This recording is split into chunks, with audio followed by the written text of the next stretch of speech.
Conservação de alimentos. Existem hoje diversas maneiras de conservar um alimento. Aprenda mais sobre elas. Conservantes. No período paleolítico, a humanidade mantinha uma prática bem rudimentar para conservar alimentos. Era só manter a comida viva. Sem estrutura para o armazenamento, nossos antepassados só matavam animais e colhiam frutas na hora de comê-los. Mas, com o passar do tempo, eles perceberam que, se cozinhar, a refeição demorava mais para estragar. Com o abandono da vida nômade e o desenvolvimento da pecuária e da agricultura, surgiram recipientes de cerâmica ideais para impedir a deteriorização de alimentos. O sal, porém, é o maior conservante conhecido do período. Desde o início do século XX, agentes químicos são usados na indústria alimentícia. O cloro é utilizado para clarear as farinhas e o bromato para melhorar a qualidade de panifício. Amaciantes como mono e diglicerídeos retardam a aparência do alimento velho e o propionato de cálcio previne o mofo. Os conservantes, resumidamente, são substâncias químicas adicionadas a um produto, com o propósito de aumentar o seu tempo de vida útil, protegendo-o de bactérias, fungos, leveduras e quaisquer tipos de organismos ou reações químicas que possam tornar o item impróprio para o uso. A maioria dos conservantes possui ações bacteriostáticas, apenas impedindo o crescimento dos micro-organismos que possam estragar o produto. Porém, alguns conservantes podem ter a ação bactericida, matando esses micro-organismos. Desidratação. A desidratação é uma das técnicas mais antigas de preservação de alimentos utilizada. O processo é simples e consiste na eliminação de água de um produto por evaporação, com transferência de calor e massa. Uma de suas maiores vantagens é não necessitar de refrigeração durante o armazenamento e transporte. No período paleolítico, já existia desidratação por meio do sol, no qual deixava-se o alimento por um certo tempo em exposição, e ele demoraria mais para estragar. A primeira máquina para desidratar frutas e vegetais por meios artificiais foi construída na França, em 1795. Entretanto, a desidratação só passou a ser aplicada de forma significativa na Primeira Guerra Mundial, em razão da necessidade de alimentos em larga escala destinados a suprir as tropas em combate. Fermentação. Arqueólogos descobriram indícios do uso de alimentos fermentados em civilizações datadas em 5.000 anos antes de Cristo. Muitos acreditam que a primeira fermentação consumida pela humanidade foi o mel fermentado, que, ao liberar álcool, transformou-se em hidromel. A fermentação é um processo bioquímico com ausência de gás oxigênio, que consiste na síntese de ATP sem o envolvimento da cadeia respiratória, etapa característica do processo de respiração celular. Na fermentação, o aceitador final de hidrogênios é um composto orgânico e, por esse motivo, constitui um metabolismo contrastante com a respiração celular, em que os elétrons são doados a aceitadores de elétrons exógenos, como o oxigênio, em uma cadeia transportadora de elétrons. Dessa forma, trata-se de um mecanismo muito importante na obtenção de energia em condições anaeróbicas, uma vez que, nesses casos, não há o processo de fosforização oxidativa para manter na produção de ATP. O açúcar é um substrato mais comumente utilizado no metabolismo fermentativo. Essa molécula sofre uma degradação parcial a moléculas orgânicas menores, fornecendo energia na forma de ATP para a célula. Cura. O processamento da carne originou-se nos tempos pré-históricos. Possivelmente o primeiro tipo de carne processada foi a dessecada pelo sol, e somente mais tarde foi utilizada a dessecação pelo fogo lento de madeira para dar um produto seco e defumado. A salga e a defumação da carne eram uma prática antiga, de 850 a.C. A cura de carnes é um procedimento que tem por finalidade conservar a carne por um período de tempo mais longo, além de conferir-lhe determinadas qualidades sensoriais, como sabor e aroma, mais agradáveis e coloração avermelhada ou rósea atraente.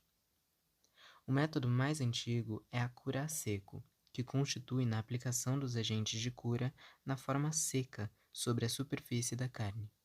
É um processo lento.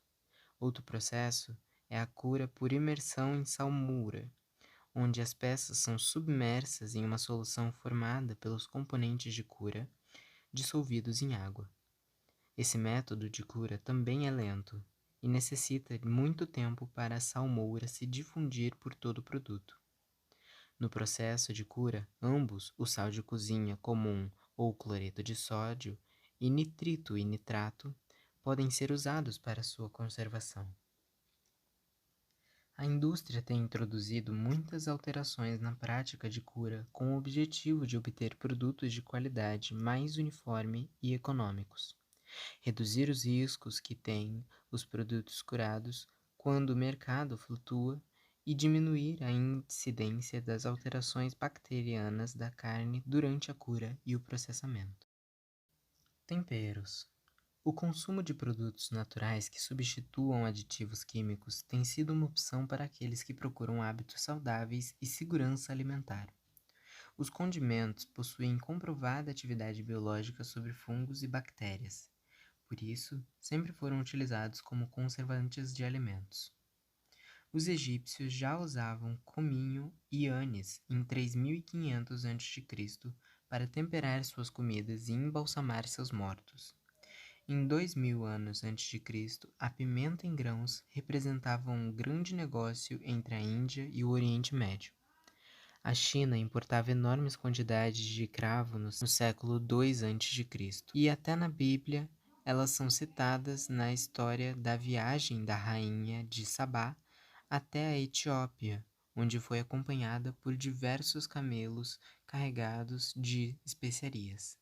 Os povos árabes desempenharam um enorme papel na história destes temperos, controlando sua comercialização por 5.000 anos e eventualmente exportando-os para a Europa.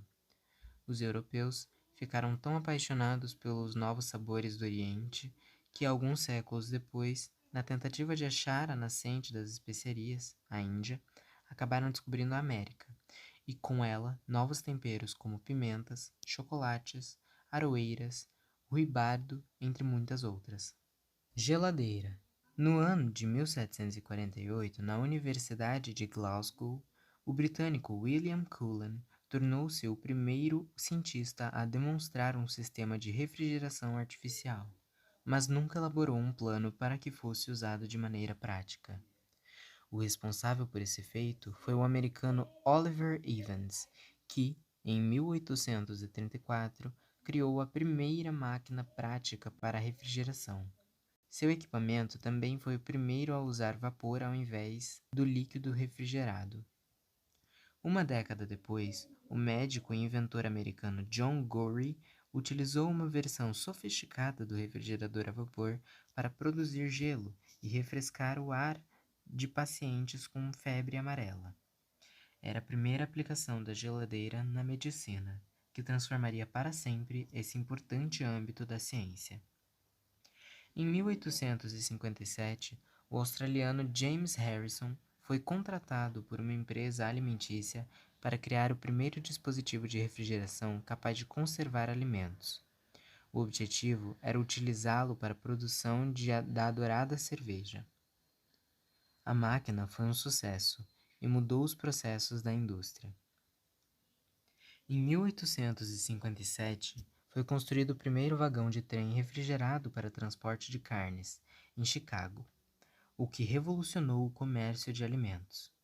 A esse ponto, o equipamento já chamava a atenção de desenvolvedores para que pudesse ser utilizado em casa, conservando itens perecíveis para o consumo familiar. Foi em 1913 que o mundo viu o nascimento do primeiro refrigerador doméstico.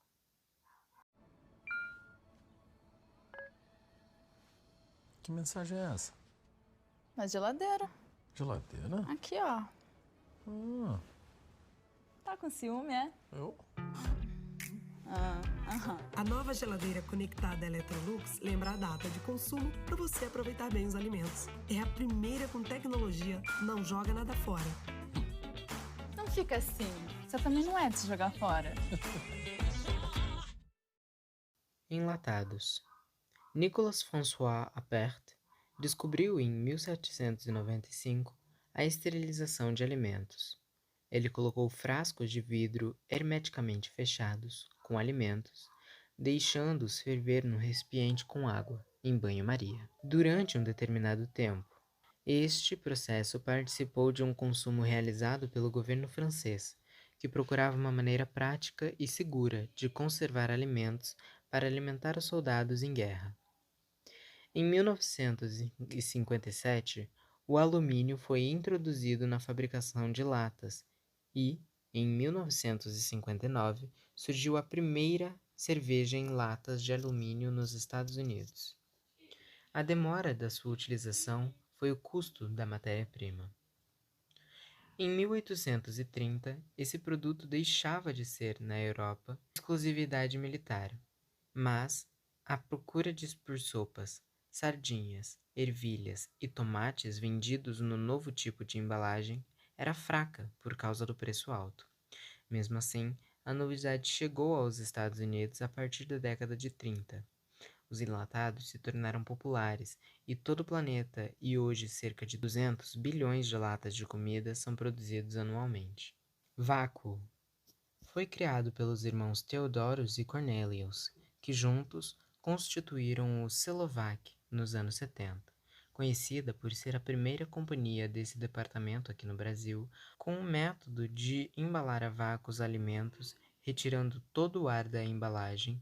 Uma secadora a vácuo é a solução perfeita para aumentar a vida útil, postergando o prazo de validade do produto e conservando o sabor dos produtos.